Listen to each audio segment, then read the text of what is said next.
Welcome everyone to this first plenary roundtable on populism, parties, and immigration policy in North America and Europe.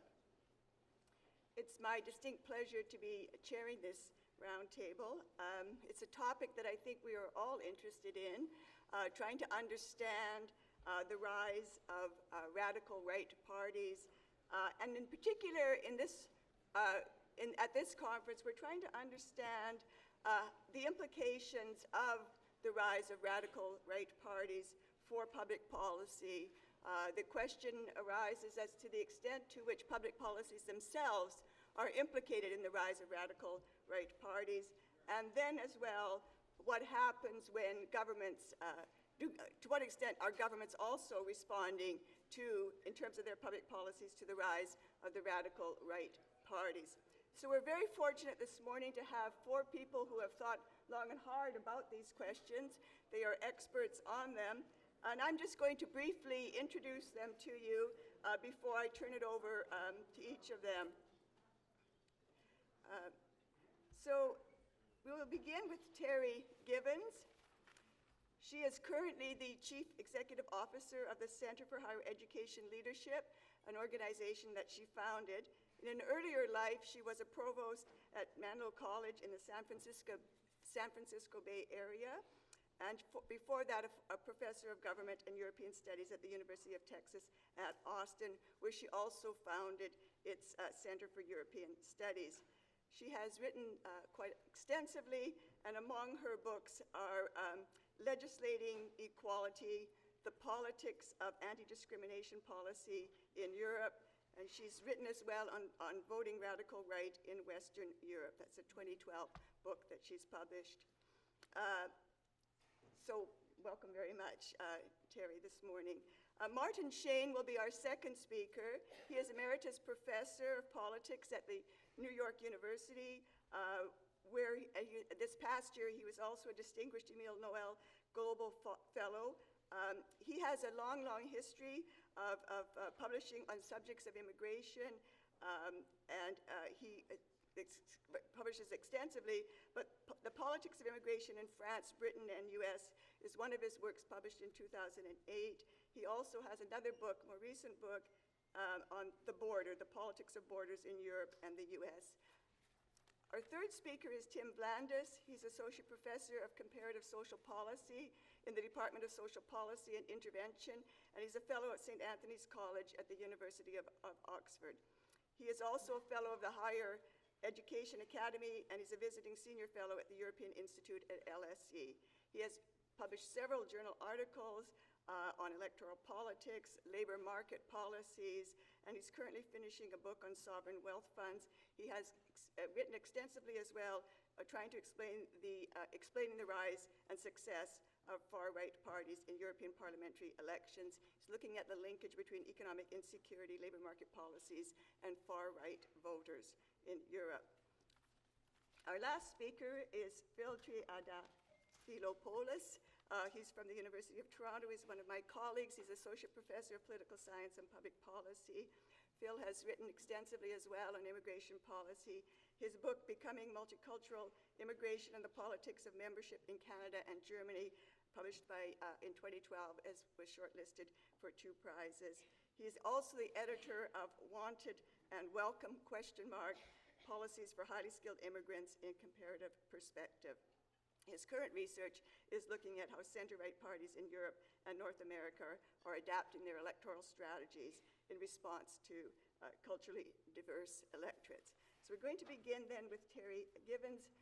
I'll just turn it over to you now, Terry. Good morning, and I'm very happy to be here. I want to thank the organizers of the conference for inviting me. This past year has been rather busy because, of course, the topic I'm working on is very popular, which is very unfortunate because of the issues going on. And so I've been bopping around. This is my 3rd trip to Canada in the last year. I've been to Edmonton and Toronto and now here, as well as various other places. But in any case, I want to talk just briefly, Grace already mentioned some of my research on this topic, and actually I have to thank Marty because my first publication was a book chapter in an edited volume he did back when I was still a graduate student at UCLA, and then went on to my first job at University of Washington. But yes, we've known each other that long, Marty. And so I just wanted to mention that my main argument at that time, which was, so this was my dissertation, which turned into a book project. Actually, the book originally came out in 2005, the paperback version in 2012, and of course it's still a very relevant topic, is that radical right parties will have difficulty attracting voters and winning seats in electoral systems that encourage strategic voting by the electorate and or strategic coordination by the mainstream parties.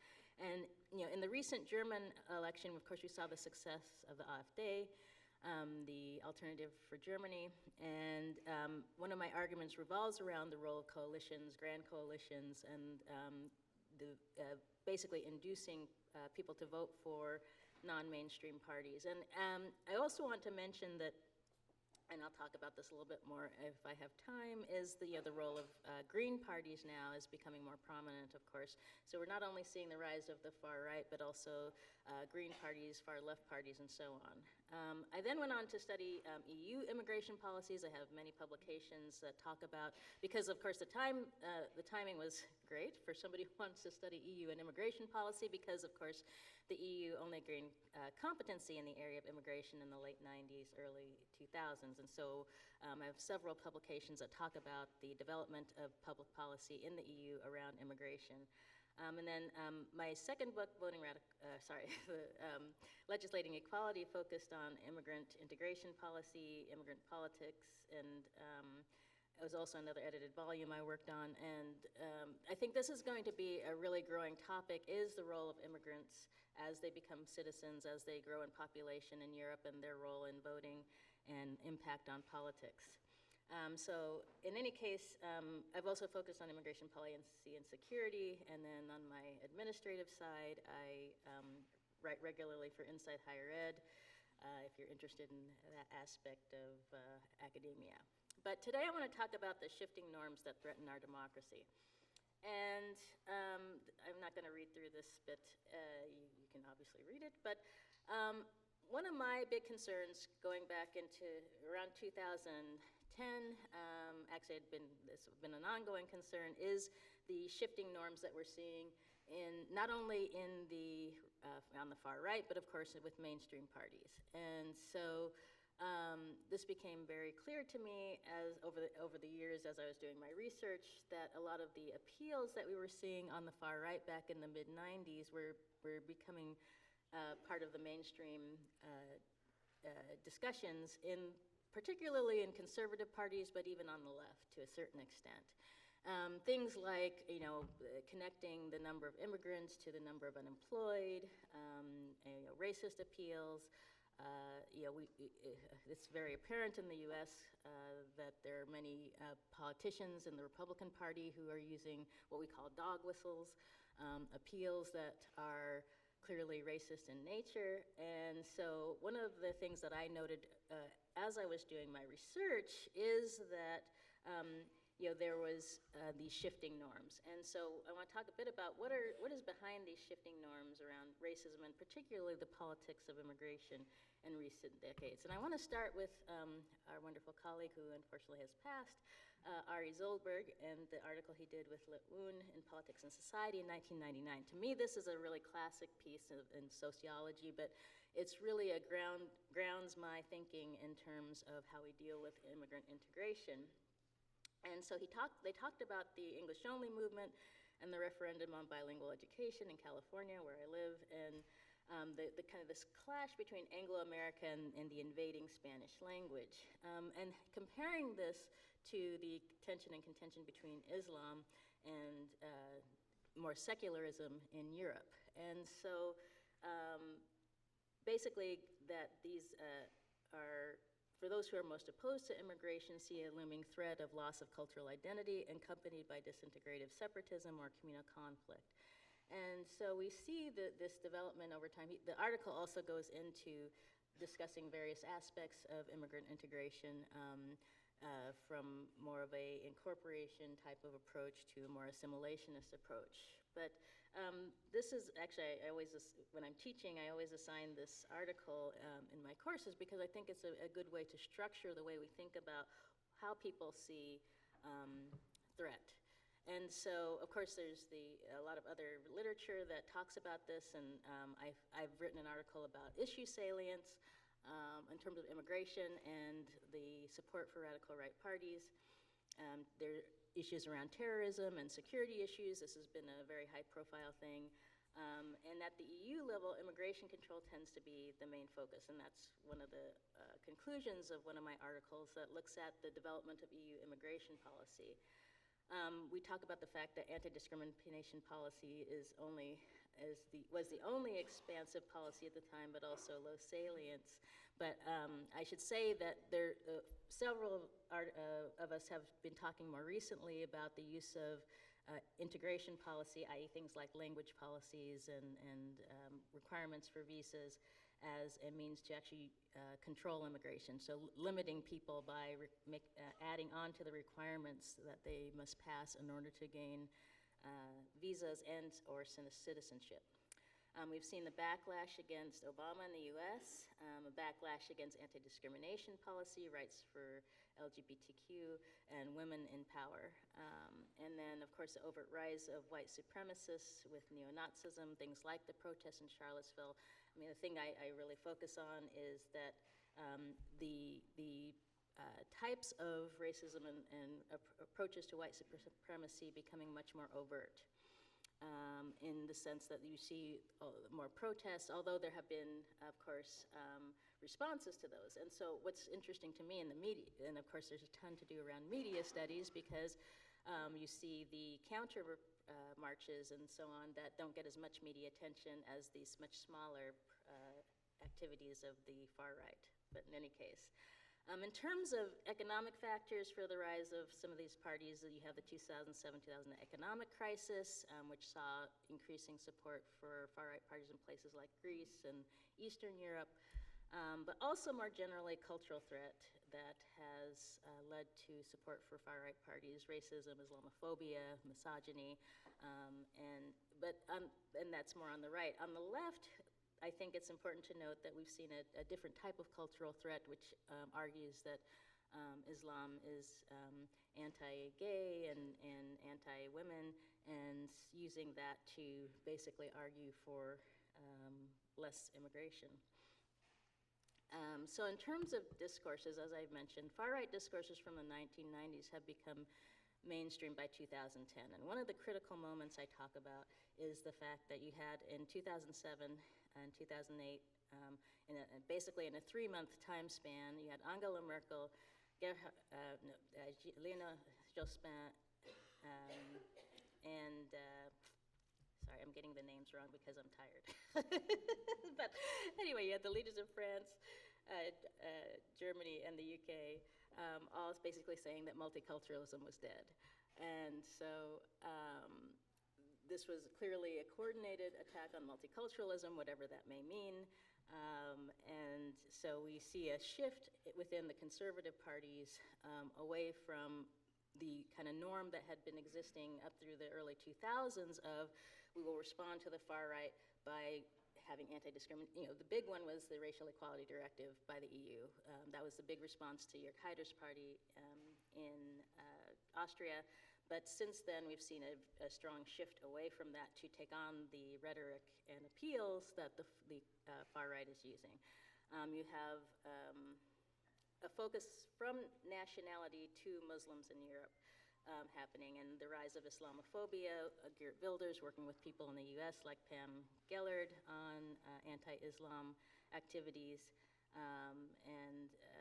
So as I mentioned already, you have the far right and the left focus on gender and LGBTQ issues. Fear in the US that Mexicans are associating themselves with their native country before the United States. It was interesting, there was a round of protests by Mexican Americans where they were carrying the Mexican flags, and they realized quickly that that was not a good strategy because people were seeing that as an anti-US type of approach, and so they've moved away from that.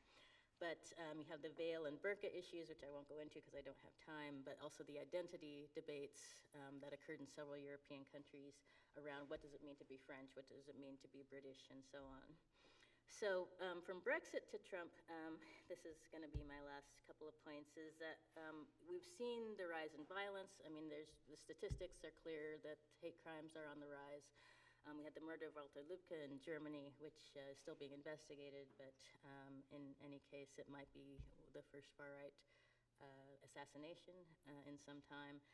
And of course, unfortunately, the separation in families and detention of children in the US, and basically, I will say, outright cruel measures on the part of our government to try and keep immigrants out or to discourage them from coming to the US. And it's not that these kinds of tactics haven't been used previously, but to this extent, what we're seeing in the media right now is just horrifying. I have friends who are heading to places like El Paso to support the children who are in these detention centers and so on. And so I think the main point I will leave you with is that we're in clearly a time where the norms have shifted dramatically since the late 1990s. We are seeing actions taken by my own government, and we've seen proposed measures and activities in Europe in terms of detaining people, but we're also seeing the largest number of refugees, people on the move in a long time. So we're in a very critical moment. It's really critical that we talk about these issues, that we focus on them for our research, and look at the ways that public policy is being impacted, and make sure that we are staying on top of it, because these are issues that aren't going away anytime soon. So I will leave it there and invite Marty in.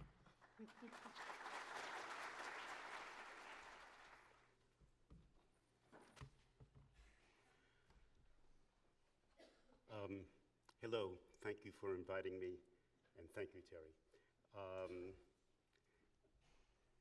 I first began thinking and writing about the extreme right some 35 years ago. I never intended to be talking about this in 2019. For me, the time that I first became interested in this subject, it was a footnote to other work I was doing. I was working on communist municipalities in France and the impact of immigration on communist municipalities. I interviewed dozens of communist mayors and slowly discovered that for the communist mayors that I was interviewing, the question of immigration was far more important in many ways than the question of economic distribution and redistribution. Furthermore, I discovered that in local elections that were taking place at the same time, the chief opposition to the communist mayors that I was interviewing was a relatively new party called the National Front. And so I began trying to find out more about the National Front. And as we all knew in the late 1990s and the early 2000s, this was a peripheral protest party that would certainly disappear very, very quickly. Indeed, we were all wrong. And that's part of what I want to talk to you about today. Why we were so wrong and why we didn't understand that protest can be permanent. I just returned from several weeks in a small village called La Colle-sur-Loup, which is up from another small village on the coast, the Côte d'Azur in France, called Cagnes-sur-Mer. Normally, this would not be interesting at all. I mean, telling you that I just came back from the beach. Except that Cagnes-sur-Mer and La Colle-sur-Loup have one of the strongest bases of support for the National Front, now called the Rassemblement National in France, and they've supported the National Front for a very, very long time. Other than that, they're really very nice people. There are a number of things as I contemplated both the beach and this small, wonderful village that I've been going to for many years. there are a number of things that were striking to me while I was there, which I hadn't paid a whole lot of attention to before. Firstly, the consistent support for Front National. I mean, why should people in this small village consistently support Front National? Second, the obvious presence of non-white French people. And that may help us to explain why there is consistent support for Front National, except for the fact that these non-white French people are also French and they vote. And I'll come back to this in a while. Thirdly, the obvious presence of mixed couples. Black, white, chocolate, white, mixed couples in the streets, all along the coast and up from the coast in my small idyllic village. There were lots and lots of people there who seemed very, very comfortable in terms of racial mixing being there. This is not something we normally associate with areas that support the extreme right. Here in this area, support for the radical right is stable, but so is the presence of mixtures of what we normally associate with people being French and non-French, except they're not non-French. They're also French. It's a different kind of Frenchness. And the question it raises in my mind, which I actually can't answer because it's never actually been researched very well, is support for the National Front a reaction to a different kind of Frenchness? Not immigrants. These people are not immigrants. They've been living in France for 3 generations. I've been living in the United States for 3 generations. They're not very different from me. Has the National Front emerged in this area side by side with the emergence of a new kind of France? Or has it emerged, have these people who are this new kind of France been part of the emergence of the National Front? And finally, is this what we perceive as a surge for support of the radical right? Why is there not also a surge support for the liberal left in these same areas? Because of the demographic changes that are taking place. As the demographic differences in Frenchness has grown, why has there not been a parallel growth of both parts of France? I can't answer any of these questions. In fact, if I live long enough, I may end up researching some of these questions.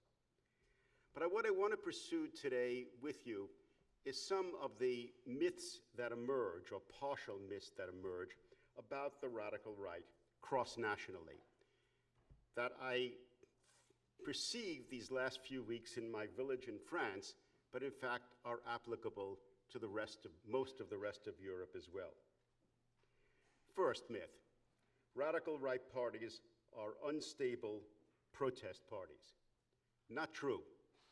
Part of the focus in the talks that you're going to hear in this roundtable, Terry focused on it as well, is how do we understand the emergence, the rise of the radical right? Forget about that. The radical right rose a long time ago. It's now risen. It's here. It's part of the context of politics of Western Europe. But the radical right parties that exist in, most of the radical right parties that exist in Western Europe have stable electorates.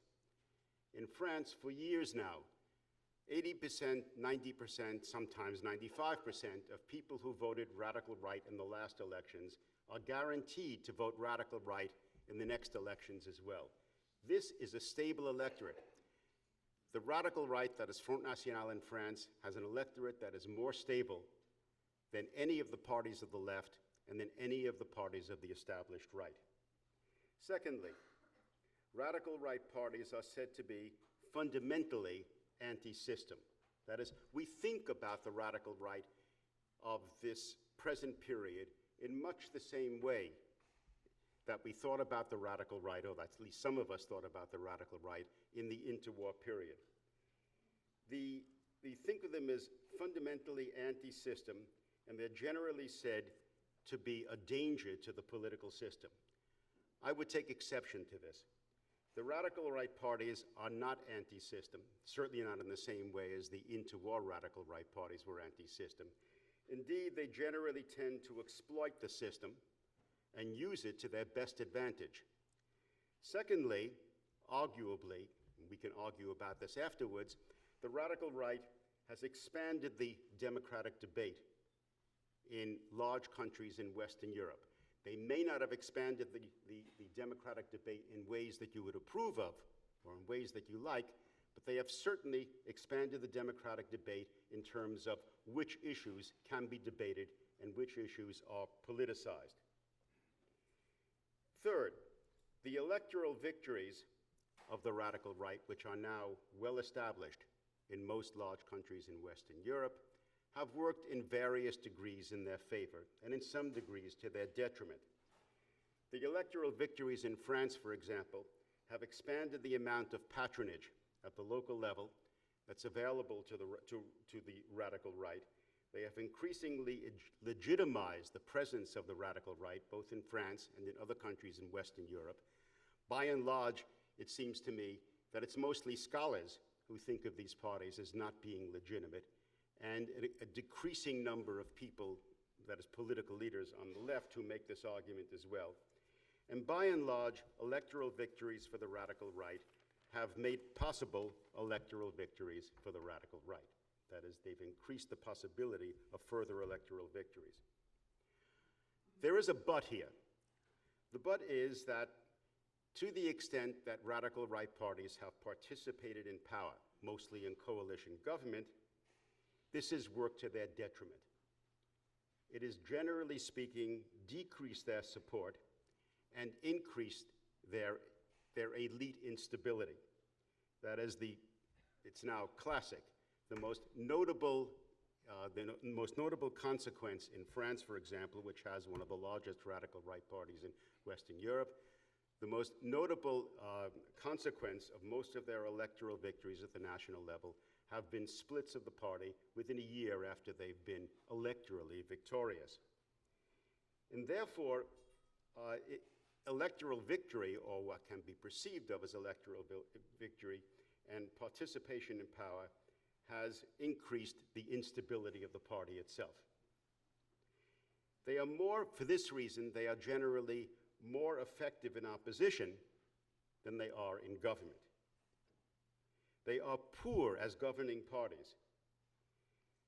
They have had an important impact on politics, but from, depending on your point of view, a disappointing record in terms of policy. This does not mean they're unimportant in terms of policy. Generally speaking, what they've done is that they have dragged the electorate and party elites further to the right and have increased the importance of immigration issues for all parties, not only themselves. And so in this sense, they certainly have been important. But the issues and in this sense, their issues are important, but they have not been particularly important in legislating their agenda. Third, the relationship between radical right parties and immigration. After all, this is part of the focus of what we're talking about this morning. The relationship between radical right parties and immigration is clear in terms of issues. That is, this is their issue. Immigration is their issue, and they've made it the issue one way or another of every major political party, certainly in France and in most countries in Europe. It is less clear in terms of causal links, and it's least clear in terms of what they've been able to accomplish in terms of public opinion. Is the recent surge, or what's always spoken of now, is the recent surge of radical right electoral support in the recent European elections and beyond, of radical right electoral support related more to the weakness of the established right and divisions on the left than to voter reactions, increased voter reactions against immigration. I would argue the former rather than the latter. Consider the following. While concern about immigration is strong in both Western Europe and the United States, the nature of that concern and its importance varies considerably. First, it has varied among countries and over time within countries.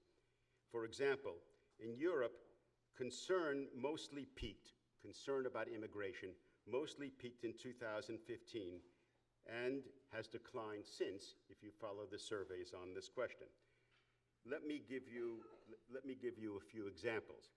In answer to the question, is immigration one of the two most important political issues in your country? If we consider two years, that is 2015, where concern about immigration peaked throughout Western Europe, and most recently to the end of 2018, in Germany, concern about immigration as one of the most important issues peaked at 76% in 2015. We can talk about why. By 2018, it had declined to 38%. In the Netherlands, where concern about immigration has been strong for a long time, it peaked in 2015 at 56%, and then fell by the end of last year to 21%.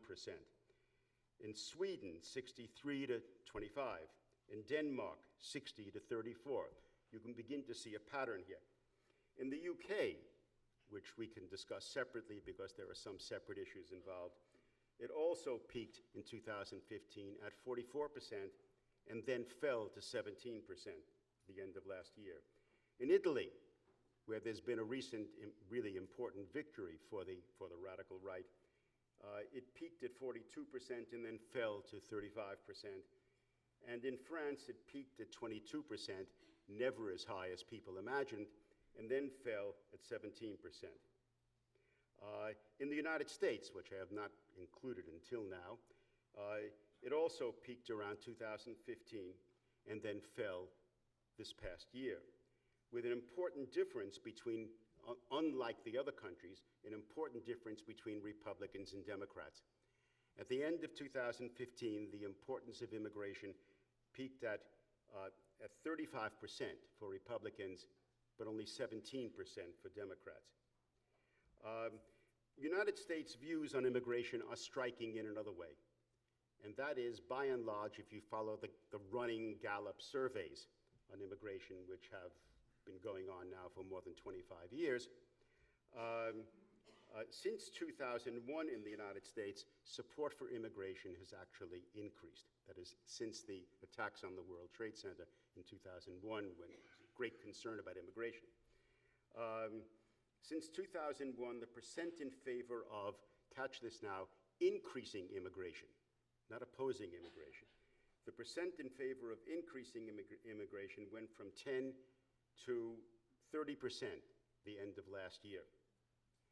And there is very little left-right difference in terms of support for legal immigration.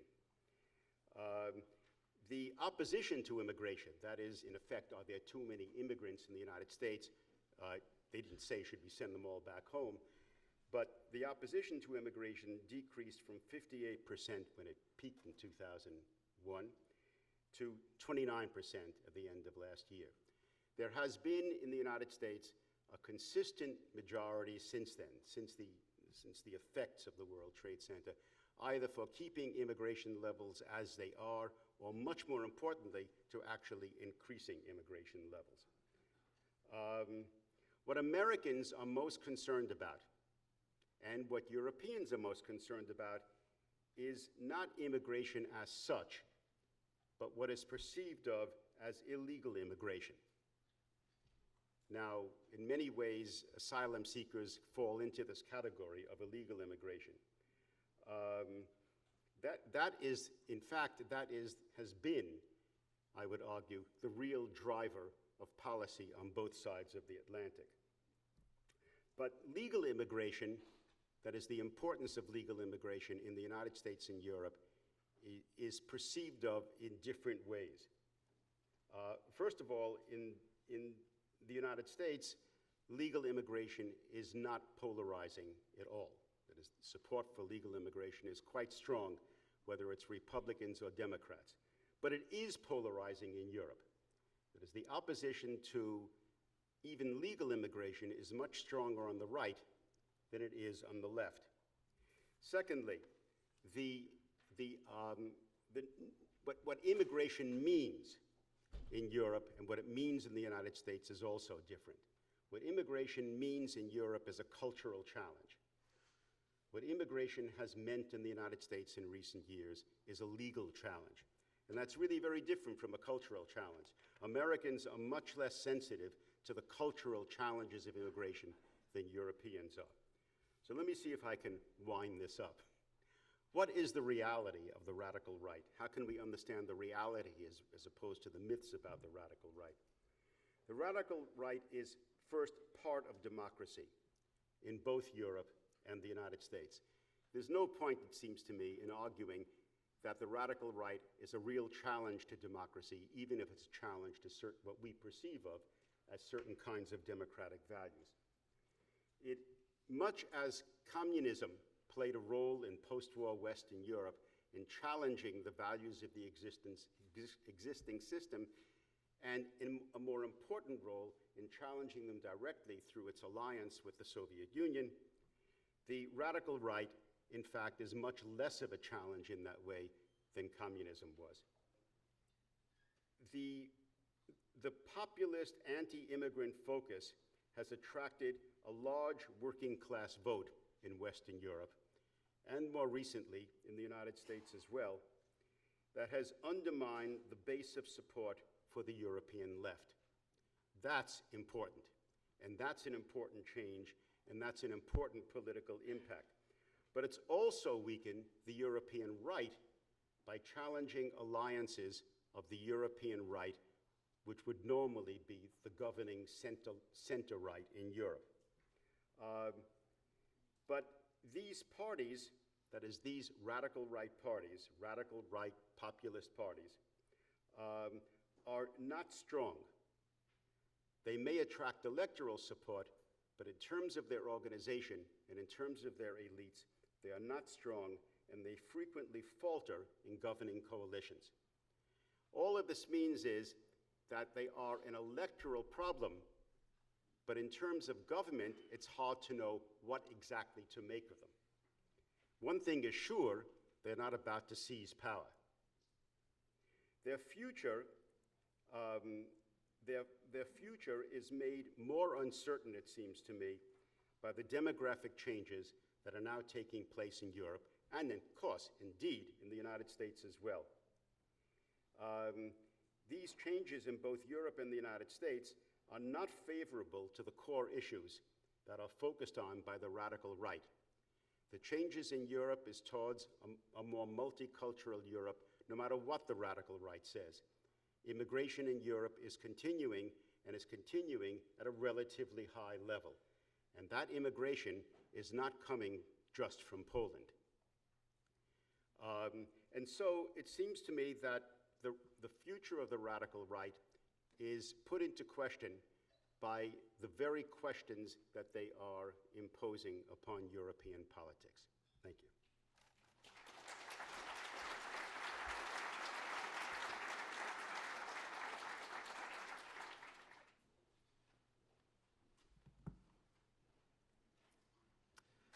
Well, first of all, many thanks indeed to the organizers for inviting me here. It's a pleasure to be having this discussion.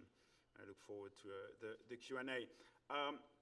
My talk in the next 15 minutes will be about insecurity policies and far-right party support. And at the onset, I just want to note, first of all, that I'm calling them far-right parties and not populist parties, and this for two reasons. One is normative. I don't think it's the same sort of threat to combine these two things. And the second one, more importantly perhaps for our purpose, is analytical, namely that populism and far-right is not the same thing, to the extent that far-right parties have three characteristics. They're populist, but they're also nationalist and sometimes nativist, and they're often radicalist or extremist in their relationship to the system, right? So, and I think that makes a difference for how we think about it and for what sort of threat that they represent. So I want to make 3 points. First, I'd like to review the state of the art in literature and argue that the way it's currently been discussed perhaps is missing the interactions between different forms of insecurities, economic, cultural, and personal, which is the second point. And third, and not surprisingly given the audience here, I'd like to perhaps advocate for a closer role as to what sort of policies can do, in particular how they might help address the rise of far-right parties. But before I do so, let me just, to fix ideas, present you a picture that sort of echoes what Martin was just saying, namely that if we look at the rise of far-right parties, it hasn't happened overnight since 2008. However, we classify countries and parties. What we see is that they start emerging to a limited extent, perhaps, from the late 1980s, and then you have really a big increase in the early 1990s. And then in the early 2000s, you start having a fall before, with the crisis, the number of different economic refugees and quote-unquote migration crisis, or perceived to be, then you have a second rise, sort of third rise, big rise, since 2008 or so. And typically how scholars have tried to understand it is as a sort of two-dimensional problem, whereby obviously you need to have some sort of a demand for these parties coming from the bottom, from the population. And then that demand is met by some supply-side factors, either in terms of the way the electoral system is structured, whether it's open to these challenger parties, or indeed in the ways in which parties compete and the party system is structured. On the demand side, there is a kind of battle between economic grievances and cultural grievances. And with the economic crisis, the usual suspect was obviously that it was the economic crisis that was leading to this rise that I've just shown you. But increasingly, there was a bit of a puzzle in the fact that actually, if you looked at correlations between economic concerns and problems on the one hand and far-right party support on the other, what you saw is that actually correlation was pretty low, which has led a lot of the field, at least in political science, to say, well, therefore, it must either be cultural concerns, or it has to be something to do with the supply side. And the economy is kind of irrelevant. And what I want to argue is that I think this is kind of perhaps a bit hasty, partly because, in fact, different insecurities might interact, partly because we're missing the policy element from this picture, and partly because both economy and culture could matter, but in different ways, which I'd like to set out here. And so the way I think about this is you can think of the population as having different sorts of risks. There are risk factors that can expose you and translate into some form of insecurity. So for instance, in the case of economic risks, you could imagine that you're in a precarious work or on a low income, and that exposes you to a degree of economic insecurity. And this insecurity then typically feeds into support for the far right, either because you're unhappy with the system, so it's kind of a protest vote, or indeed because no other parties are addressing your grievances, and you feel that perhaps far-right parties might address them. And that has something to do with how the left has positioned itself in the sort of 2 or 3 decades. But once you start seeing it in this way, what you see is that these different risks could interact, and indeed that there is a role for public policies to kick in and address the ways in which these risks are distributed in the population and the ways in which these risks might or might not translate into insecurity. So point number 1, bringing policies back in. Point number 2, I think by and large what the field is doing now is they're saying, what is the probability of you voting for the far right given certain concerns you have, cultural or economic? And if cultural concerns have a stronger predictive power, we would conclude that this is, quote-unquote, more important to explain the far right. And I think this is sort of confusing the size of different groups and the propensity of these groups to vote for far right parties. And I'll elaborate what I mean by this in the next slides. And thirdly, we have to think about not just economy versus culture versus other forms of risks, but how these different risks interact and overlap. And to some extent, you could think of people in working class communities having both quote-unquote high levels of economic insecurity and also having cultural grievances. And these two things overlap so much that sometimes it's hard to actually disentangle what is going on there. But I think it's important to do so. So if you think of individuals as having different characteristics or being part of different social groups, you can then think that these characteristics might expose them to more or less risks. And indeed, this is how public economics or a lot of social policy is thinking of those things. I am in a particular group. I am unemployed, for instance. And that unemployment exposes me to a degree of insecurity, which then makes me perhaps vote for far-right parties. But something that's kind of perhaps obvious to the policy community, but hasn't been so much considered in far-right studies, is obviously the extent to which this risk translates into insecurity has to depend on the policy environment. So for instance, if I'm unemployed and on 10% of the average wage, it's not the same that if I'm unemployed and the unemployment benefit system is replacing 80% of the average wage, right? In one case, I might be in absolute poverty. In another case, I might actually, still be in a middle-class lifestyle. Huh? So think, of French unemployment benefits versus other unemployment benefits, right? So if this is true, we have to think of the ways in which policies can perhaps intervene and shape the extent to which different risks materialize themselves into insecurity and how this in turn then leads to far-right voting. You then have, in a way, different ways of thinking about these linkages. And what we've been doing with colleagues is to think of different social groups with different social risks, and then think of the sort of policies that could address these risks, and then calculate the probability that someone in a particular group votes for far-right parties and or feel insecure as a function of the policy in place.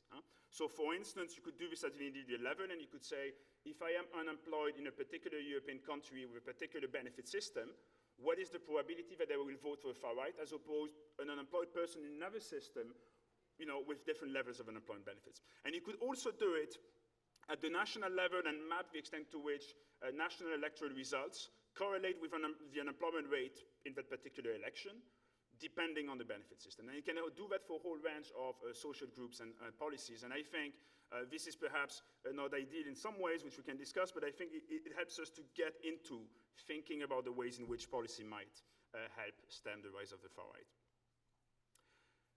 The second point is perhaps slightly more nerdy, but nevertheless important. A lot of the predictive models now being used in political science conclude that cultural concerns have higher predictive power, meaning if I hold, say, racist views, the probability that they then vote for the far right is very high as compared to, I don't know, being on a low income or in unemployment.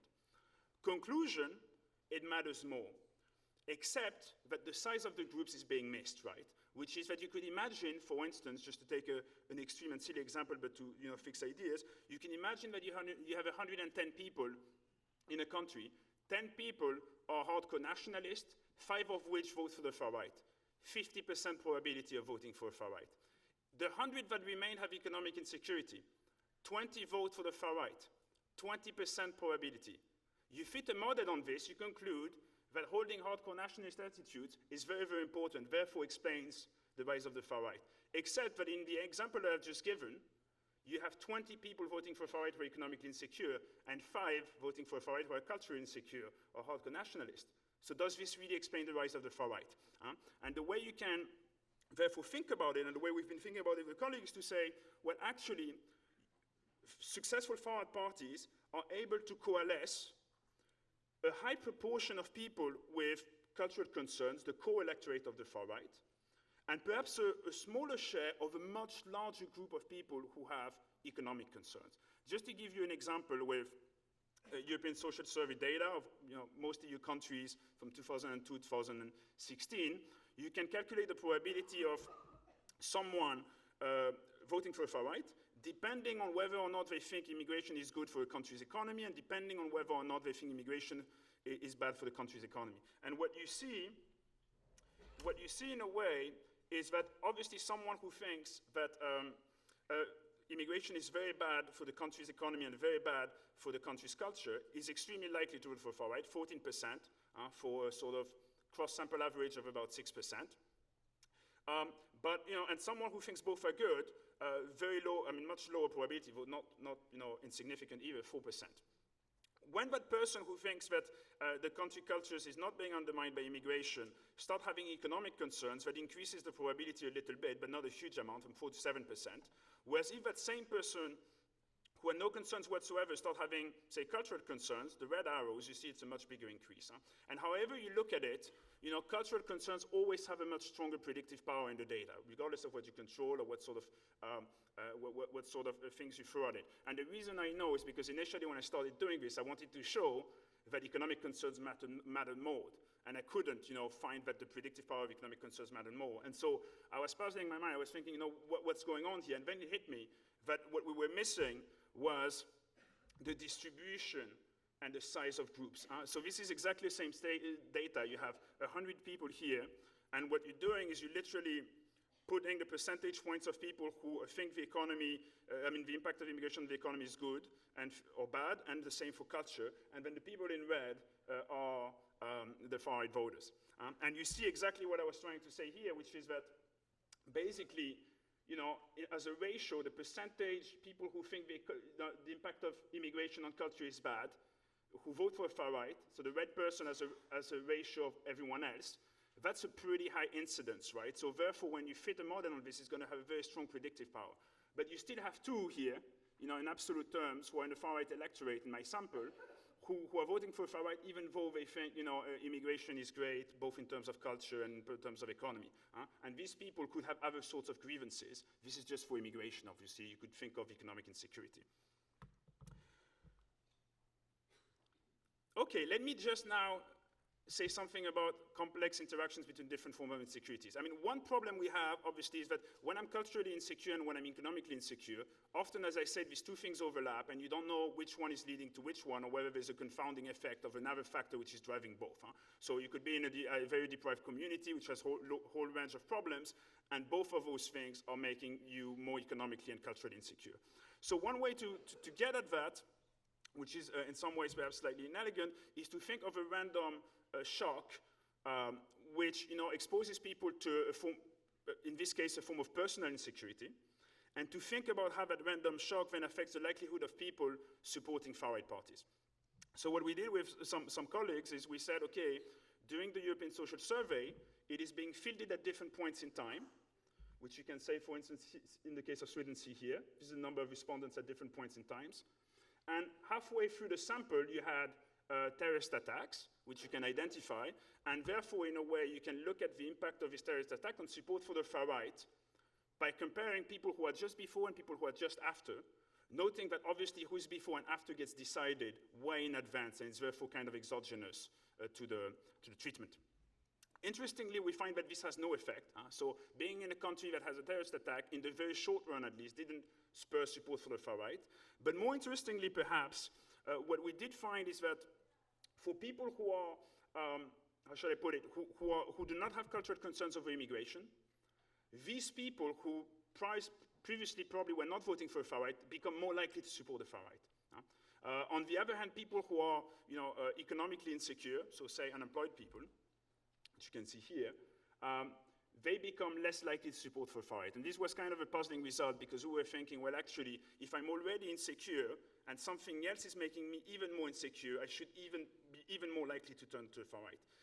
And what we started thinking about is perhaps that when you really have an existential threat, like a terrorist attack, people start valuing government competence a lot more, and as a result, you know, people who are already kind of insecure in other ways, perhaps, start thinking, well, actually, my protest vote is not so important. I want to securitize, you know, the society or what have you.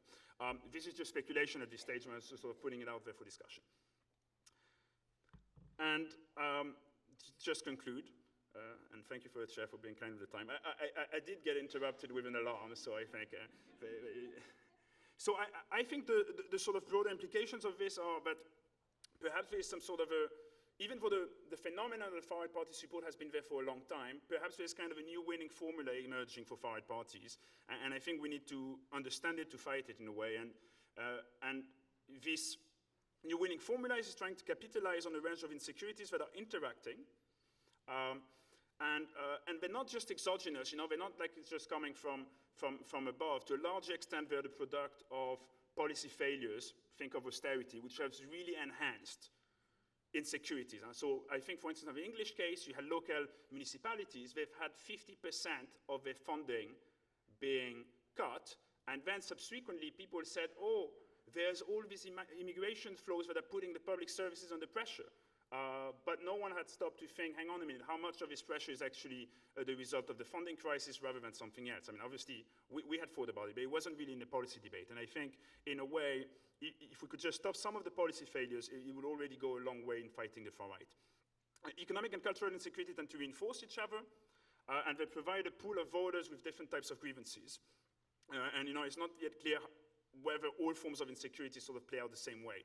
But I think the sort of broader lesson as to why they've been successful is because they can attract voters with different insecurities by adapting their supply, and they've done so in a very effective way. First of all, most far-right parties have moved from an ethnic conception of nationalism to a more civic conception of nationalism, emphasizing more quote-unquote common culture and values rather than blood and territory. And that has allowed them to attract people who not have previously voted for far-right. They're unhappy or insecure in various sorts of ways, but they do not sort of converge on this ethnic nationalism. Similarly, you had a move from extremist to radical right parties, which was alluded to before, from often violent proto-fascist or proto-Nazi groups to more radical right, we're rejecting fascism, we're rejecting violence type of groups. And I think of the conversion of EFN from the father to the daughter, you really see that shift in the way they've sort of sold it. And then last but not least, it used to be that a lot of these parties were market liberals, advocating free market economies, but they've moved to a large extent to welfare chauvinism, where they say, we are going to address your insecurities and not the insecurities of the out-group, however we identify that. So, and as a small key, therefore, a small final point, perhaps populism and the way we've been talking about is not, explaining what's been going on, perhaps as well as we would want to. Thank you.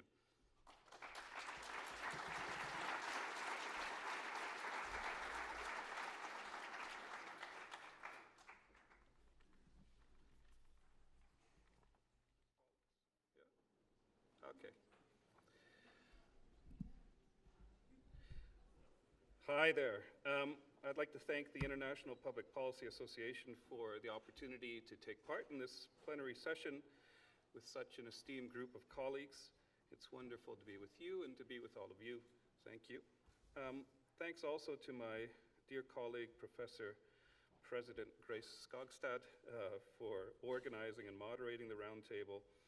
And a special thanks to Marie Salome Borelli for heroically dealing with the logistical nightmare, which is getting me to one of these events. I'm very sorry if you're here, Marie. I wish I could have made it easier, but I really am very grateful to all your help. So the premise of my talk, I should be clear, I hope from the title, is that Canada has largely escaped the populist wave. In that we have no really anti-immigrant, radical or extreme or whatever party on the scene, and that even populist anti-immigrant rhetoric is pretty scarce, generally speaking. So I'll try to do that through 4 steps. First, I'll try to convince you that the premise is correct, that Canada is indeed distinctive. I use distinctive rather than exceptional because people really, their backs get up when you use exceptionalism, so we'll talk about distinctiveness. So I'm going to try to argue that Canada is distinctive, and I'll do that by reflecting on its immigration policies, public opinion, and the style of party politics. Second, I'll try to explain why Canada is different. So first to point out that it is different, then to explain why it's different by touching on 3 things. First, the broad recognition that immigration is necessary for economic success. Second, the long-term cumulative impact and effect of official multiculturalism on the Canadian national narrative. And thirdly, this really long-standing and durable cross-party political consensus regarding the positive attributes and effects of immigration. But then, if I were in the audience, I'd say, what explains this cross-party political consensus? And that's really the heart of the talk. I want to argue that it's based on the interplay of 3 institutionally induced forces. First, settlement patterns. Secondly, the Canadian citizenship regime. And thirdly, Canada's electoral system. And finally, we can speculate as to whether the so-called Canadian model is in jeopardy. We have an election in this country in the autumn. Some fear that this may be the beginning of a populist resurgence, not really resurgence, but ascent in this country. I think they're wrong, and I'll try to explain why I believe that.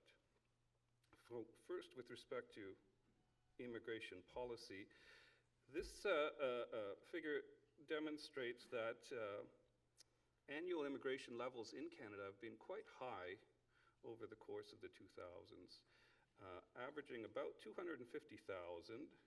And if you look at the levels from 2006 onwards to 2014, that's under a conservative government, a conservative-led government. And you see that after 2009, really following the Great Recession, levels go up and remain up at roughly to just a little over 260,000 through that period.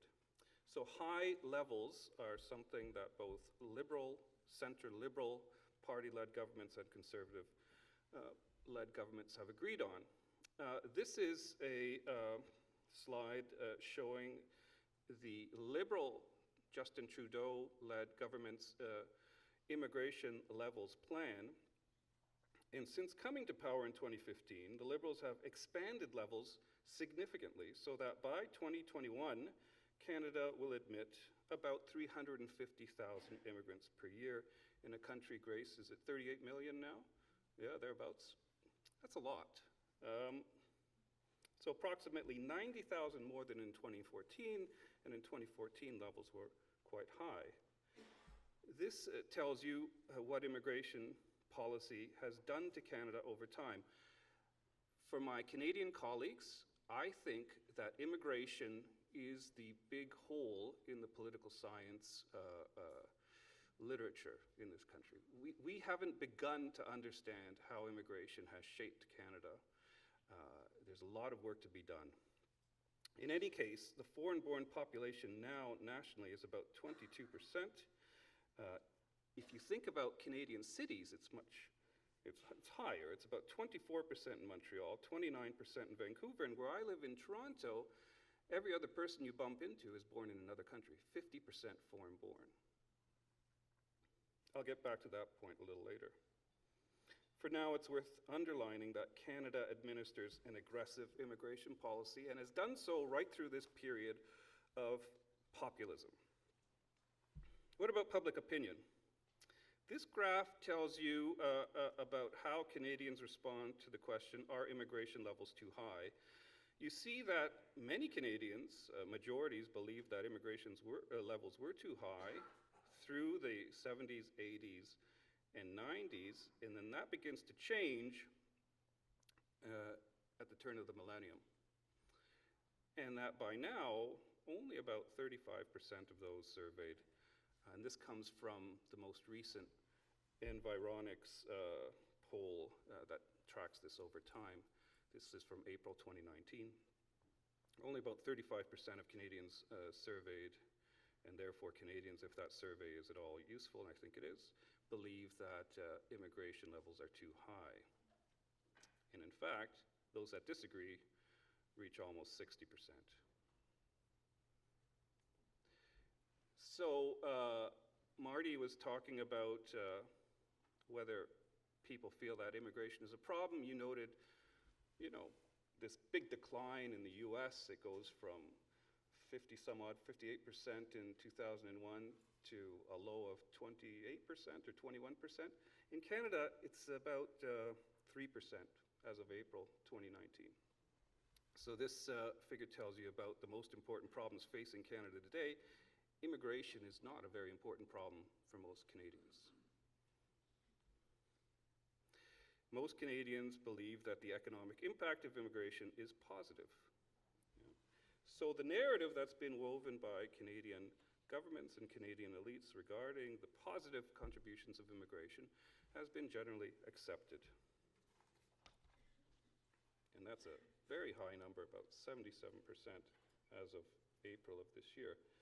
And to Tim, I'll send you an email later, but Stuart Soroka and Keith Banting are doing some work very similar to yours.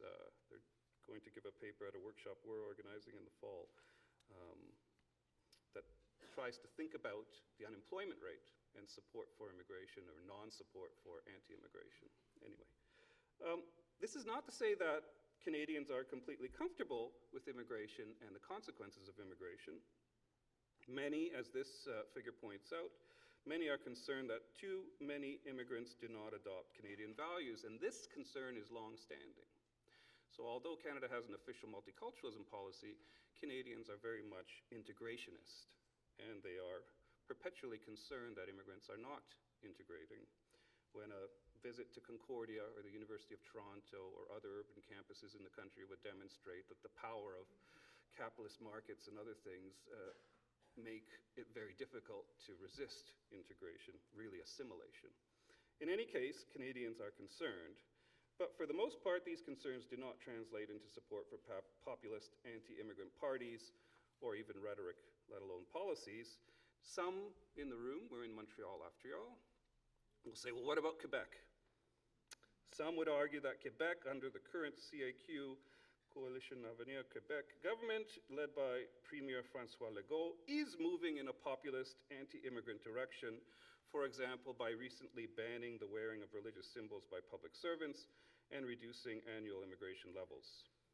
But it would be, I believe, wrong to equate the CAQ as a populist anti-immigrant party. Even with a reduction in its annual intake, Quebec will accept 40,000 immigrants in 2019. I can't see a member of the Alternative für Deutschland party standing up and saying, we're against immigration, but 40,000 is a good number. You know, this is qualitatively different. At any rate, the policy trajectory in Quebec is not being followed federally or in any other province. Alberta recently saw the election of a right-wing government, a conservative government, and one of the first projects on the new premier's agenda is to increase immigration radically to ensure that small towns in rural Alberta do not completely depopulate. I didn't know that until a journalist asked me to comment on it. Then she told me all about it, then I commented on it. All three of Canada's major federal parties, the New Democrats led by Jagmeet Singh, the Conservatives led by Andrew Scheer, and the Liberals led by Justin Trudeau support the maintenance of robust annual immigration levels and a policy of official multiculturalism.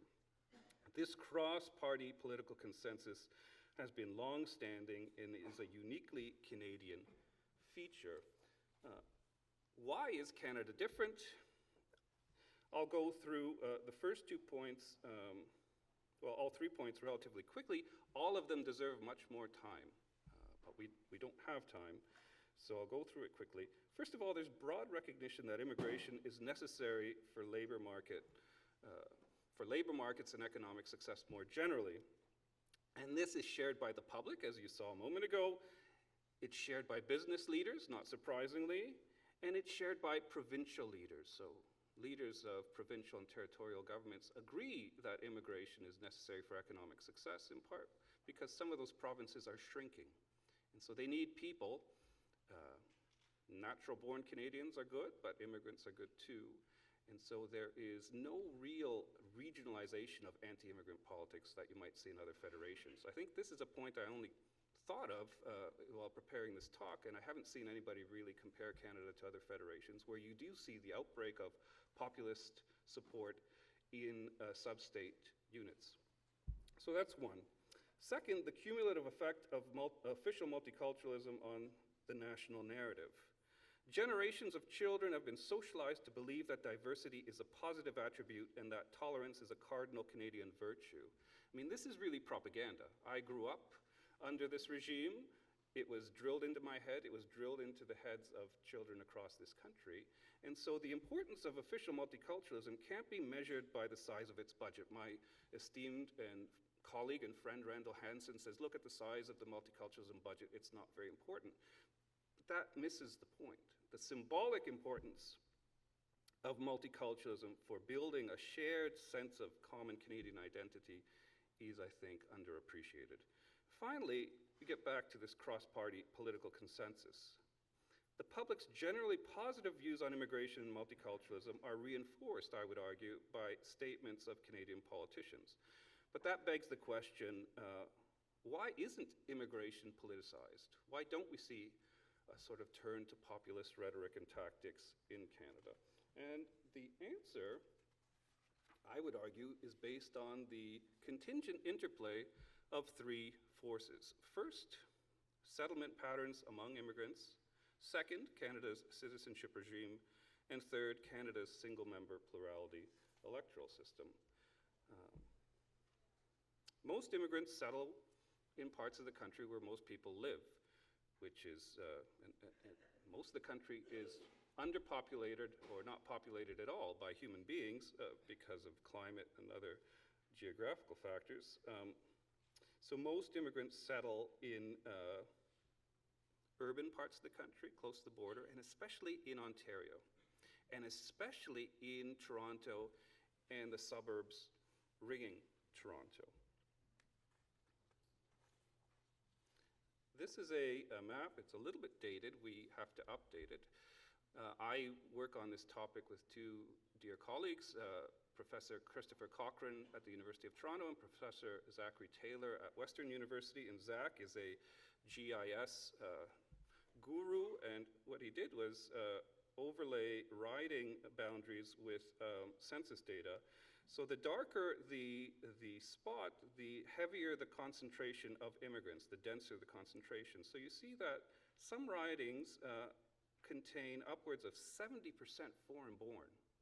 So the proportion of foreign-born people in Canada is very high, and they settle in parts of the country where most federal ridings are concentrated, because Canada apportions federal ridings according to the principle, with some conditions, of population density. So the more dense the population, the greater the number of ridings, and it's precisely there where immigrants live and settle. So Toronto and Vancouver alone are home to more than a fifth of all the seats in the Canadian Parliament, in the Canadian House of Commons.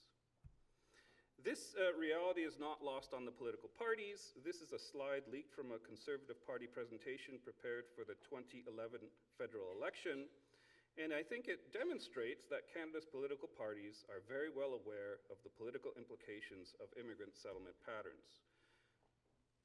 So all those predictions have come true and then some. They've been exceeded. And I love the bulleted or the sort of highlighted point. If the GTA, the Greater Toronto Area, if Greater Toronto Area South Asians were to form a city, it would be the third largest city in the country. But settlement patterns on their own may not translate into political efficacy. For that, you need immigrants to become citizens, and in Canada, they do. As of 2011, the last good study I could find, the naturalization rate in this country was almost 86%. That same year, the naturalization rate in Australia was 74%, in the United States it was 44%. So Canada's citizenship regime is incredibly efficient in turning immigrants into citizens and into voters, and we know from the work of a wonderful political scientist here at Concordia, my friend Antoine Bilodeau, that immigrants tend to vote at the same rate, they turn out at the same rate as native-born Canadian voters, which is low and disappointing, but the same, not less. The third structural force is the electoral system. So because candidates only need to win a plurality of votes in an SMP system, SMP first-past-the-post systems transform even modest differences in the popular vote between parties into significant differences in parliamentary representation, in the number of seats in Parliament. This makes an immigrant-friendly approach rational in ridings with high percentages of new Canadians. And there's many of those ridings. Given Ontario and British Columbia's share of Canada's federal ridings, the concentration of immigrant voters in those two provinces, and the concentration of immigrant voters in those provinces, populist anti-immigrant positions make no sense rationally. So here I'm a very primitive rational choice person. It makes no sense to come up with a populist and anti-immigrant line if you care about winning. So given all this, we should expect Canadian political parties to move to the political center, to limit the politicization of immigration policymaking, and to compete for the votes of immigrant voters by advancing immigrant-friendly positions and policies. Right? Spatial concentration of settlement plus efficient citizenship regime plus electoral system leads to an incentive for ethnic outreach, not pushing immigrants away, but drawing them in. And the Conservatives knew this. Their slide is better than mine, there are a lot of ethnic voters. There will be more soon. They live where we need to win. And so that influenced their strategy.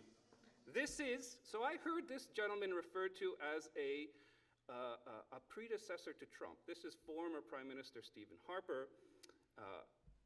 Some people believed he had a sort of populist tinge, a sort of very boring populism if you ask me, but nevertheless, he is campaigning here in 2011 in Surrey, BC, wearing a Sikh turban, obviously courting the votes of South Asians in that constituency.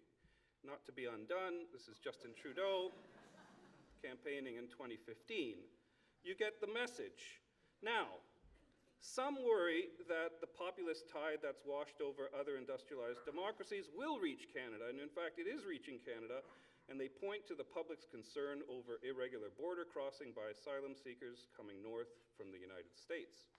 They also point out, and this is true, they point out that there is persistent distrust of Islam and Muslims in this country, and that's true. So I've written another paper that shows that support for multiculturalism is at an all-time high, and it stands right beside very negative positions on Islam and Muslims. So how those things come together is odd.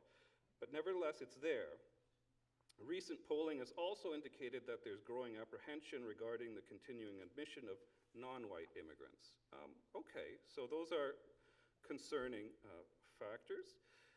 We also have a new party in Canada, the People's Party of Canada, led by former Conservative Cabinet Minister Maxime Bernier, who has responded to these shifts in public opinion by, arguing that, quote-unquote, extreme multiculturalism and Prime Minister Trudeau's cult of diversity are problems, and that Canada needs to go in a different direction. He's also called for annual immigration levels to be scaled back to 250,000. Again, so this is populism Canadian style, but nevertheless it's something different. He's not arguing for maintaining levels or increasing them like the other parties. The People's Party of Canada has not caught on with voters as yet. It's only polling at about 3%, although yesterday I saw a figure much lower than that at 0.5%. As of now, there's little evidence that the Conservative Party will run an anti-immigrant campaign, and the Liberals have doubled down on their support for increasing immigration levels and celebrating diversity. If Canada's cross-party political consensus is indeed based on the interplay of institutional forces, as I've argued, it should endure despite concerns over border security and apprehension regarding religious diversity and accommodation. Immigration policy may be an issue in the election, but it's unlikely to be a central driver, and it's highly unlikely that we'll see any significant changes to immigration policy following the vote. That's my expectation, but politics is funny. We'll see. Thank you for your attention.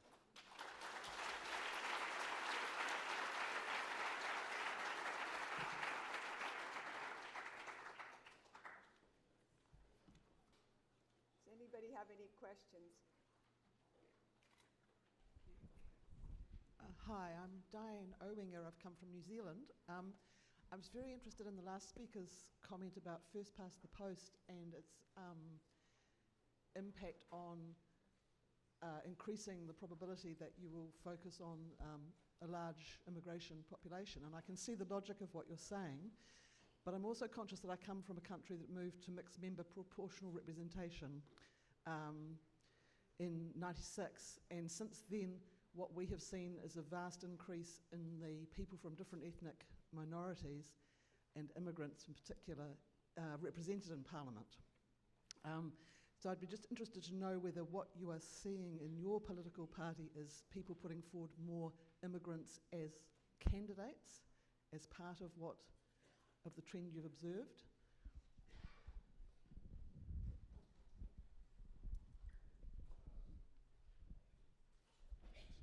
Thanks. Thank you for your question. Yes, part of what mostly journalists call ethnic outreach includes using candidates in targeted ridings in order to attract support from specific groups. So actually the Conservative Party ran, I think, the largest slate of, in this country, in Canada, we distinguish and this is true, this is the official government definition, visible minorities from indigenous peoples and Caucasians, they use the term, but I think white people is probably more accurate and understandable. Visible minorities, so they ran the largest slate of visible minorities in the 2011 election, and I believe the 2015 election. Interestingly, the left of center New Democratic Party ran the fewest, and a colleague at the University of Toronto is doing some work to try to figure out why that is. The Liberals also use candidates from those constituencies strategically, and there's lots of research to be done about candidate selection, et cetera. So it's, I know that in PR systems you do see that. People working at the Max Planck Institute in Göttingen are finding similar things, but a single member plurality system hasn't stood in the way of increasing the number of candidates running for office in Canadian elections. And I just wanted to add a quick comment, which in the US, we are seeing more women and minorities running for office, but you're also seeing more disenfranchisement tactics to keep people from voting. So like in the state of Mississippi, there has yet to be a African-American statewide candidate since Reconstruction. So there's lots of tactics that are being used to keep minorities and immigrants from voting. Let me add two more things to that. The first is that my own work on the United States, which now goes back several years, indicated a vast increase at the local level of Latino, Latina candidates, and also those who are victorious.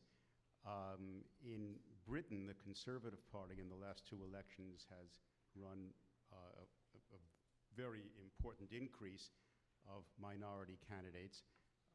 And also the number of minority MPs, Tory MPs, has increased importantly. And in France, where I've also worked, there has been almost no attempt, actually, to run more minority candidates in a first-past-the-post system. And we might ask ourselves why. And part of the reason is that there is another dynamic that comes into this, and that is the dynamic of party politics at the local level. And there are numerous explanations for why the French have not increased their stock of minority candidates, but part of it is that they haven't increased their stock of new candidates in general, that the old candidates have managed to hold on at the local level through local political machines rather successfully. So that's, of course, the other dynamic we have to add to it, and that is how exactly do political parties function. I think a question here. Hi, I'm Yasmin Abu-Leben from the University of Alberta. I want to thank the panelists for a very compelling overview of populism. The question I had really relates to immigration trends that we're seeing across the same kinds of countries that you've been talking about. So things like increased use of detention and deportation, the criminalization of immigrants, the growing use of sort of value codes to regulate citizenship. And so I'm wondering if you might comment on those issues as they relate to populism.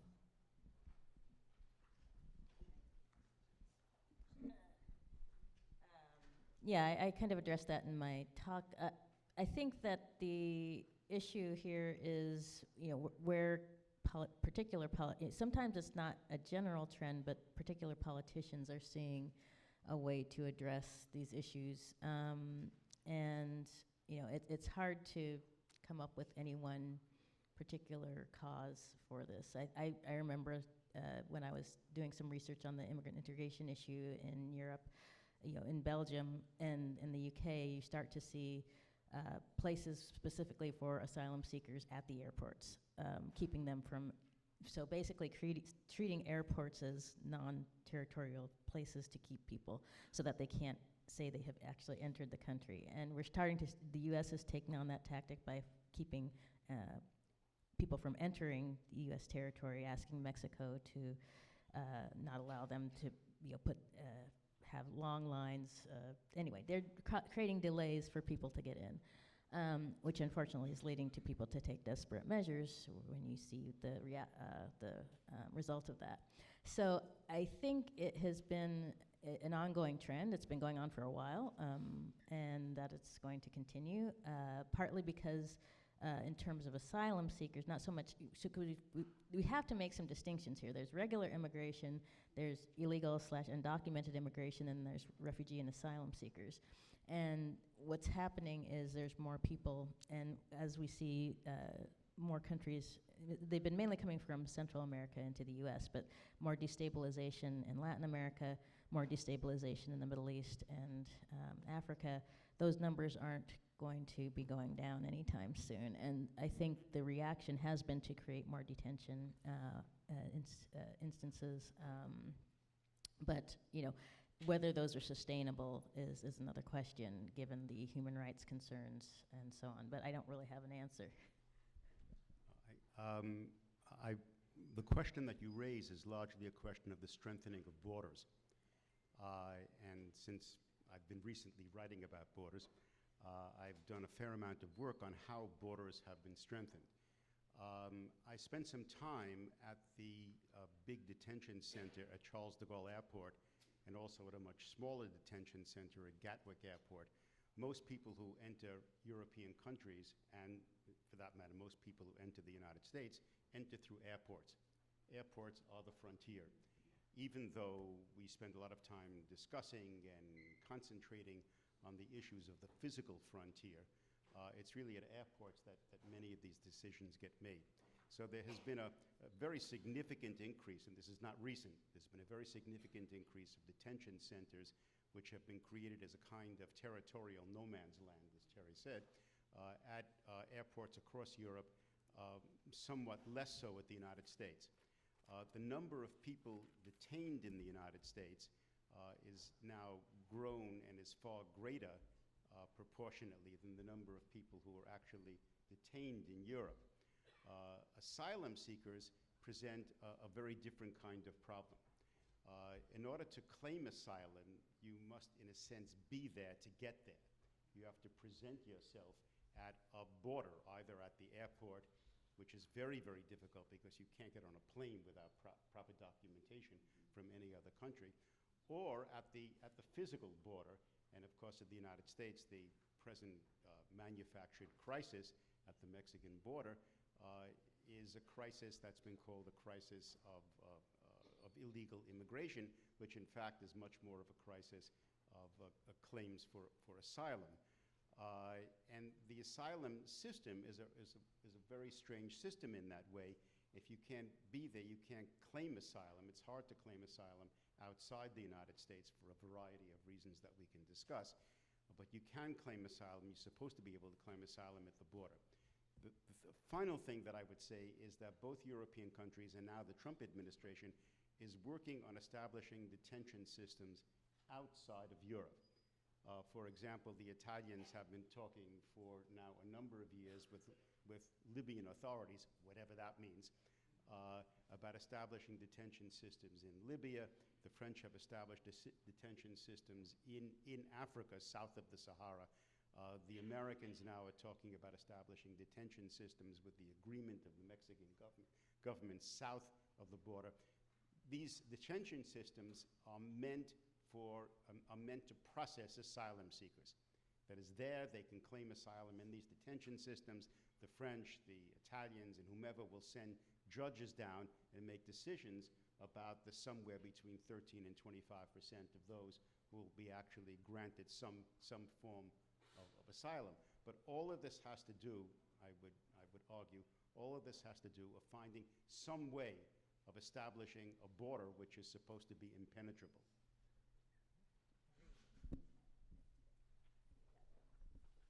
Yes, thanks for the question. Just to add to that, I think in terms of the EU context, I'm often struck by the language that is used, in the media around the notion of a crisis and that we need to somehow stop it, right? Because if you look at, aggregate numbers, which I was doing for this talk, at the EU-wide level, both for refugees and for migration flows, they're not, out of kilt with, historical averages, and in some cases they're much lower. And if you think of the relative inflows that are coming into Europe versus, say, Lebanon, where I was traveling recently, or Turkey, relative to the population size or relative to the means and the state capacity, you're really talking pretty small potatoes. So that suggests to me that what's going on is reflection on the part of mainstream parties to try and counter the far right, and then there's always kind of a trade-off between not occupying a space at all and therefore leaving a gap, or trying to occupy it and then legitimating the discourse. And my PhD student is looking at this issue, and he's actually finding that when you start moving to the far right as a right-wing party, the legitimation side of the story really takes over the competition side, right? So it's kind of self-defeating, and in the end you end up losing votes. And in a way, what we would need ideally is perhaps policies that address these issues without resorting to the sort of far right securitarian logic.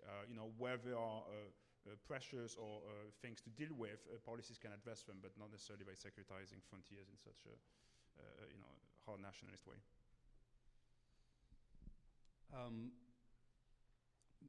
Maybe this is a bit of a disagreement, but I think there's been a couple of trends. So Yasmin pointed to detention, oaths for values, etc. On the one hand, you could say value tests and things have been around as long as citizenship tests have been around. Or, my father had to swear an oath to the Queen. He was a devout anti-monarchist from Greece who left Greece because of the same reasons. But in order to prove his Canadian bona fides, he had to do this. So maybe the intensification of that sort of testing is a consequence of the rise of extreme right-wing parties. But the other things you mentioned I don't think are. I'd rather see them as a consequence of more countries moving to managed migration regimes. And for a country to move to a managed migration regime, if it's a liberal democracy, it has to have some level of public support.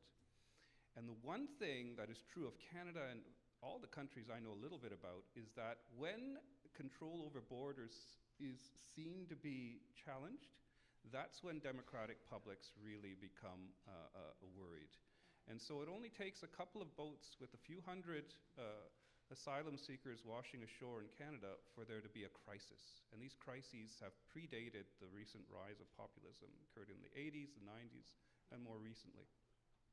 So if you want to operate a managed migration regime with public support, and that's a function of democracy, not populism, and the relationship of those two concepts is important, you need to demonstrate control over your borders.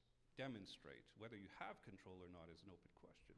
And how do you demonstrate it? In part by incorporating, implementing these policies. So that's a very interesting diffusion story as well.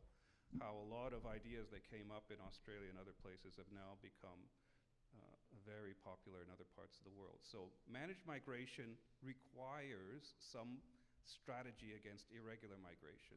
The two go together. Okay, thank you. I think we have time for, I'm sorry, did you want to add something? Go ahead. Okay, I think we have time for one more question. Yeah. Thanks. I'm Daniel Weinstock from McGill University, just down the road. So one of the assumptions, I'm not sure whether all of the speakers were making it, but I'd like them to speak to it, is that there's a kind of a 1-1 relationship between anti-immigrant populist discourse and sort of nativism. I'd like, on the basis of the countries that you know, be it Canada, the United States, European countries, to speak to what I sort of anecdotally see, which is the, not insignificant success of populist parties in appealing to groups that are, born of immigration, sort of dividing and conquering, speaking to certain immigrant groups against other immigrant groups. It certainly seems to me to have been part of the Harper strategy, back in the day, and perhaps still part of the Scheer strategy here in Canada. But I wonder whether it's something that we observe more broadly, the attempt and perhaps relative success of populist parties speaking to immigrant groups, dividing and conquering against other minority groups that are seen as perhaps more immigrant than we are because we've been established here for several generations or what have you. Yes, you do see that. So, I mean, there have been studies that have done that show different levels of animosity, perhaps, towards different types of ethnic groups. I know in France, for example, Algerians are seen as less. And I mean, I think the bigger divide we're seeing in some countries is between, Muslims and non-Muslims. Anyway, there's usually some group that's kind of more of a scapegoat for concerns, and then other minorities are seen as model minorities or ethnic groups.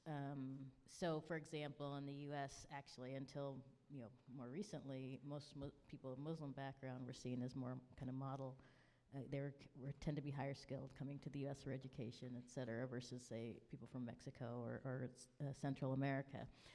So there have always been people who create divides between different types of immigrants going back to the founding of our country. But in Europe as well, I think you see varying levels of acceptance or divides created between different groups. Yeah, just focusing on Europe for a moment. Good immigrants, bad immigrants. We tend to think that the bad immigrants in Europe are Muslims and North Africans and people coming from south of the Sahara and points east. To a large extent, that's true, except for some time the British focused on Poles and Polish plumbers and internal European immigration, that is the free movement of European immigrants within the European Union. But by far, the worst immigrants in Europe, in quotation marks, are the Roma, who in fact are intra-European and don't come from outside of Europe at all. Yeah, I mean, it's not just that there's an attempt to use, of course there is, an attempt to use some immigrant groups against others. What's striking, of course, about Islamic immigrants in Europe is that they generally come from former colonies, A, and B, it's not just that they're not Christian. The problem is that they're religious. And within secular Europe, religion itself poses a serious problem. So that these dividing lines tend to converge on Islamic immigrants.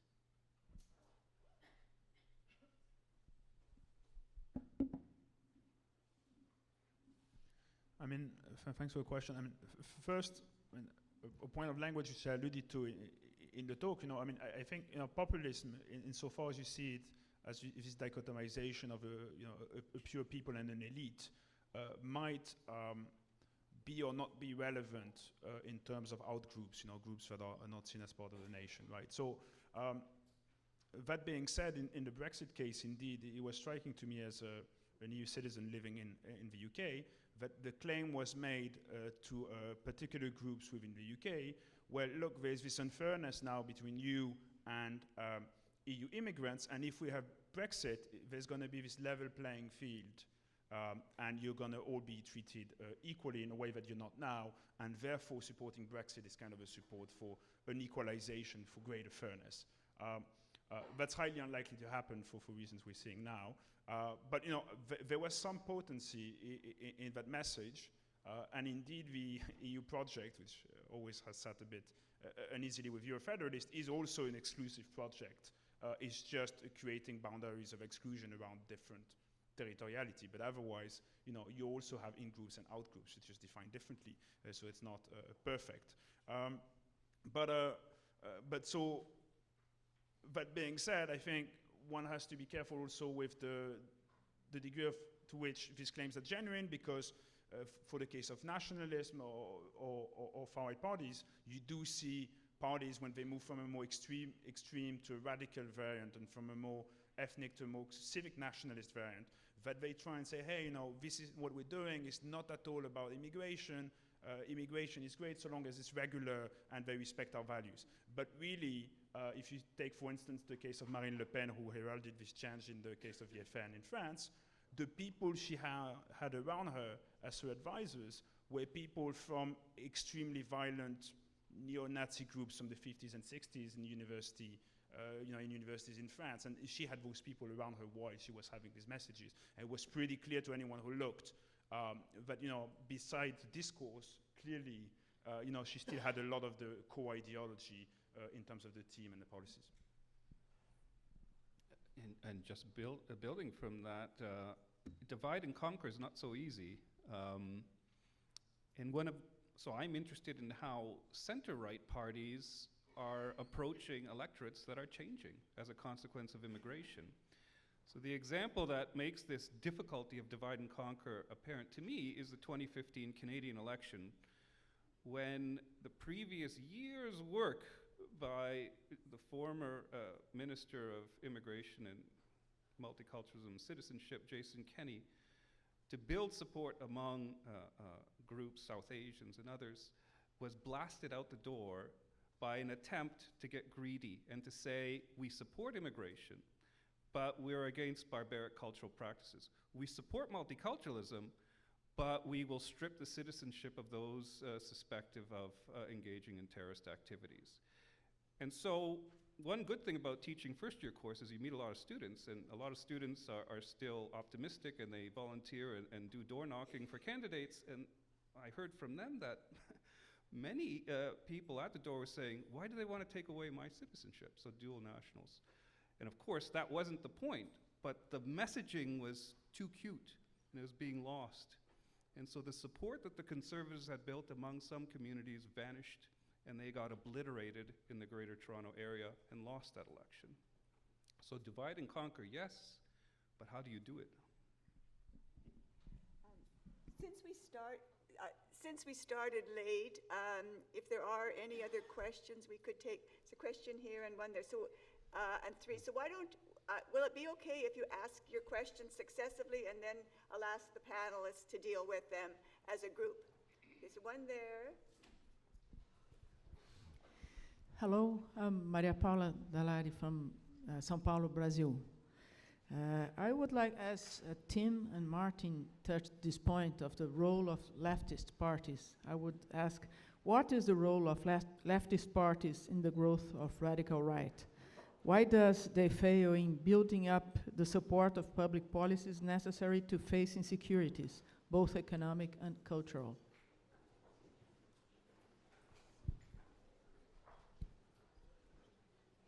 Yes, is this? Okay, just a small question because the room seems to go out. This was a roundtable on populism, and mostly it really strikes me that when we talk about populism, in 2 or 3 seconds we talk mainly about right-wing politics. So could you please reflect to what extent, why does that there's an assumption, an implied assumption with populism and right-wing politics, whereas we know from also public policy scholars around that if we see populism not as a substantive program, but more as a discourse, we know that it is also possible on other sides in the political spectrum. So could you please reflect on that as well?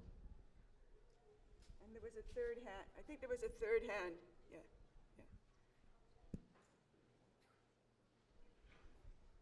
Yes, sorry, it was a remark that I would have presented earlier. It was when I heard our colleague from Canada who speak of the singularity, I was thinking, I am French, oh, you are lucky.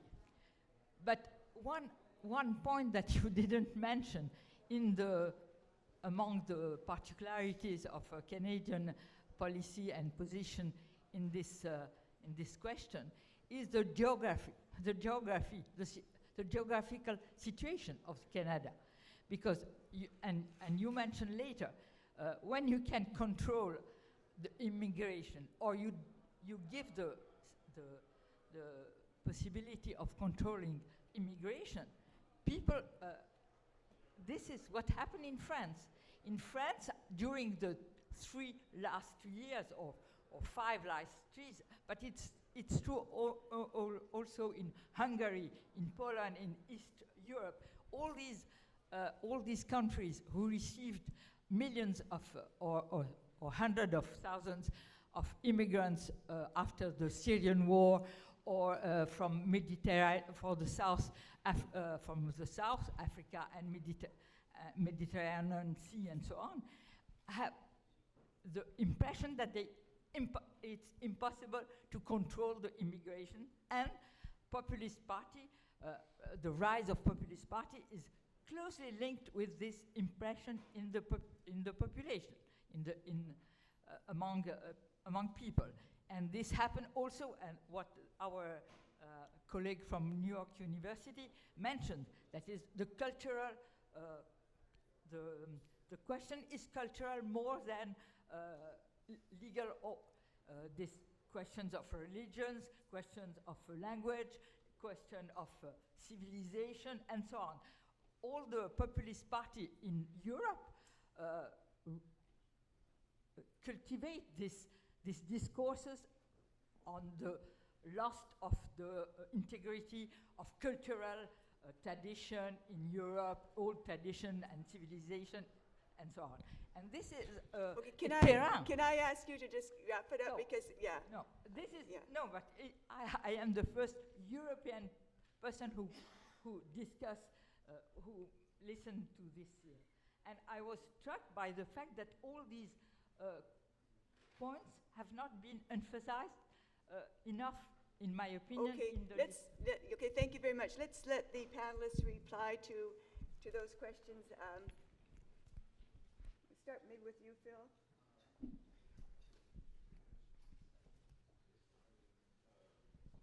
Just very quickly on left parties and populism. Yeah, it's a very good point. It's a fair point. I mean, populism is also the ideology of democracy, right? Margaret Canavan made that point. My Prime Minister today, the Prime Minister of Canada, talks about the Canadian people all the time. William Clinton talked about the American people all the time.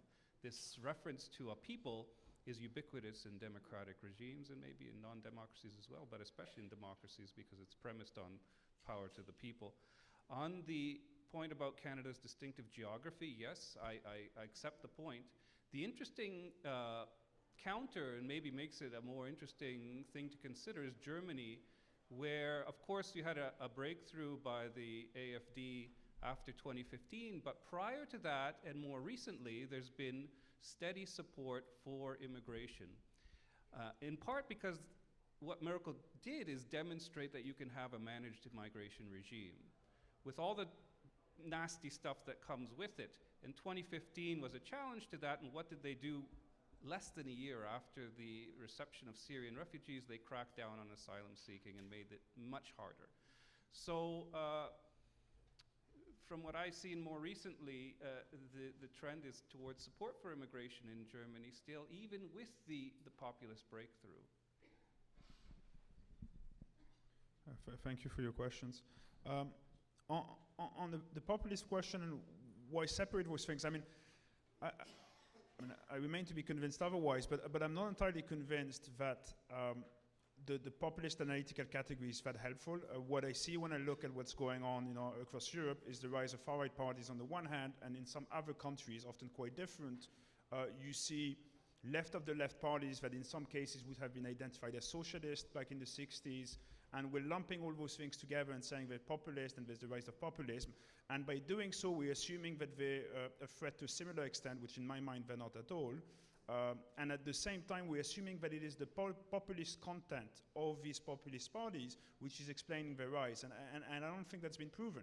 I mean, I would argue that perhaps the far-right parties are rising because of the nationalist content of the ideology, and the binarity of the people versus an elite perhaps is completely inconsequential to their success, right? So, and so I would say there's a bit of an issue there, and of course the American populists in the 19th century, they were trying to create alliances between black and white farmers, and they were populist, and so we're kind of mixing all this stuff now together, and I wonder whether that's helpful. And we're sort of mixing up normative points, parties we don't like, with analytical points, how we should think of them. So that was on the populist point. On the role of the left, I think there's a dire role of the left. I think the left has been disappointing and ineffective, perhaps, in a lot of European countries, and it's not a surprise that then, as they moved to the center in the 1990s and early 2000s, and the way they react to the crisis, you then open up a space for other actors to take that. I mean, that would deserve much more elaboration, but we don't really have time. And I think, on immigration policies and how we ought to think about it, I think there's a risk of either having policies that are essentially espousing the ideology of the far right in the diagnosis of the problem and the policy solutions, versus what a lot of parties have done, which is to say, well, everything is great, there's no pressures, there's no problem. You who are unhappy, you just need to be educated into being happy with the situation. And I think both solutions are unhelpful, and perhaps if we could find some sort of third way to address some of the legitimate grievances in a way that does not espouse far right ideology, that would be a good starting point. I think maybe I wasn't, for myself, I wasn't specific enough when I first talked about the role of the left, but there are several ways in which the left has contributed unwittingly, to some extent, to the rise of the radical right. One way has been that certainly at the local level, many local officials have been deeply anti-immigrant. Certainly that's true in France, and it's what first got me interested in the radical right. The most radical right mayor that I met when I was working on mayors in France was the mayor of Vénissieux, outside of Lyon, who was sending immigrants out on the midnight stage. He was just sticking them on buses and sending them out of town. I thought, well, that doesn't sound very left to me.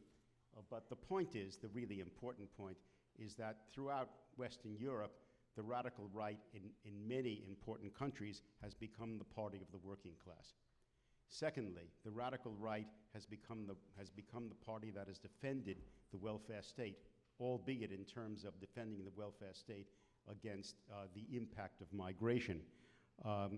Finally, the way this has sorted itself out is the radical right, by in effect co-opting the working class, has deprived the left of one of its more important constituencies.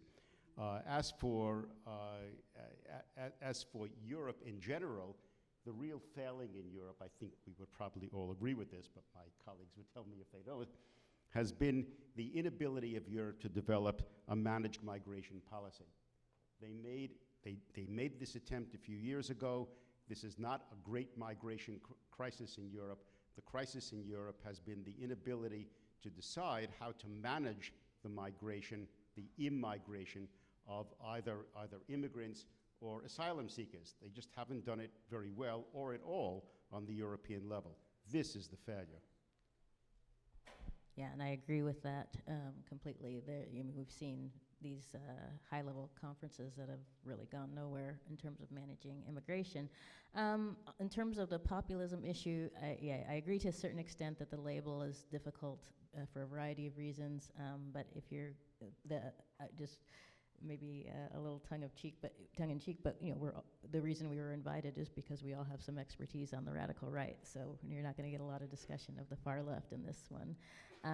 But in any case, I would just conclude by saying there's some real problems on the left in terms of the direction they have gone. You had the time period where you had people like Gerhard Schröder, Bill Clinton, Tony Blair, who were more neoliberal and really undercut the welfare state, and I think that's why you have radical right parties now taking over as being the parties of the working class, because the left did not do a good job of maintaining their connection, and now you're seeing, at least in the US, politicians like Elizabeth Warren, Bernie Sanders really trying to reach out, and I wanted to come back to the previous point, the divide and conquer issue. Well, we saw that happen quite well in the US, unfortunately, where the divide and conquer actually led to a troubling electoral outcome. So I'll leave it there.